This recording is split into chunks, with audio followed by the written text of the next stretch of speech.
ito sa mga taong nagmamahal ng nagmamahal.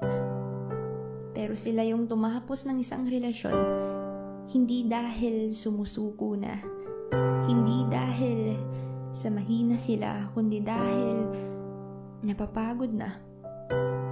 Pagod nang manatili sa taong una pa lang ay nalinaw ng di ikaw ang pinili.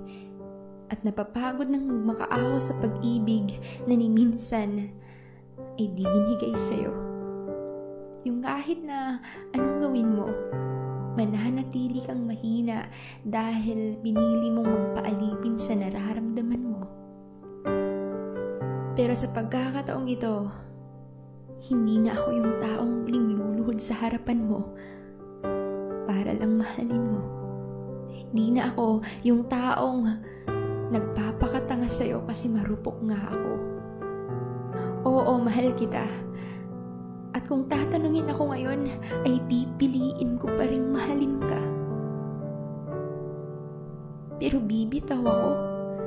Kahit na alam kong ako yung masasaktan, tatalikod ako.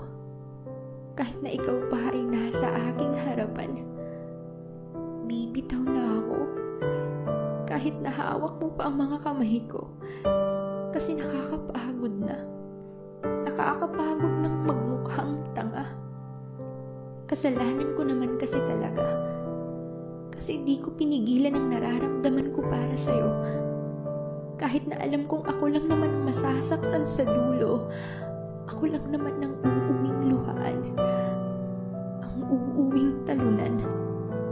Ang tanga ko. Nagbaloko ako sa nararamdaman ko. Bakit kasi ang rupok ko? Ang rupok ko pagdating sa'yo. Bakit kasi ikaw pa yung minahal ko? Bakit? Bakit di mo ko kayang mahalin? Na kahit na saglit ay di mo magawang ako'y piliin. Mahal kita. At mahal na mahal pa kita. Pero tama na.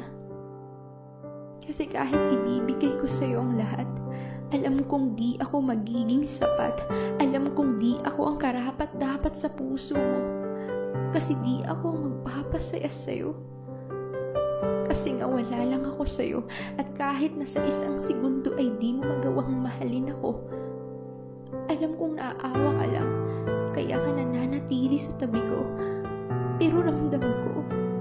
Alam ko na pinipilit mo ang puso mong mahalin ako.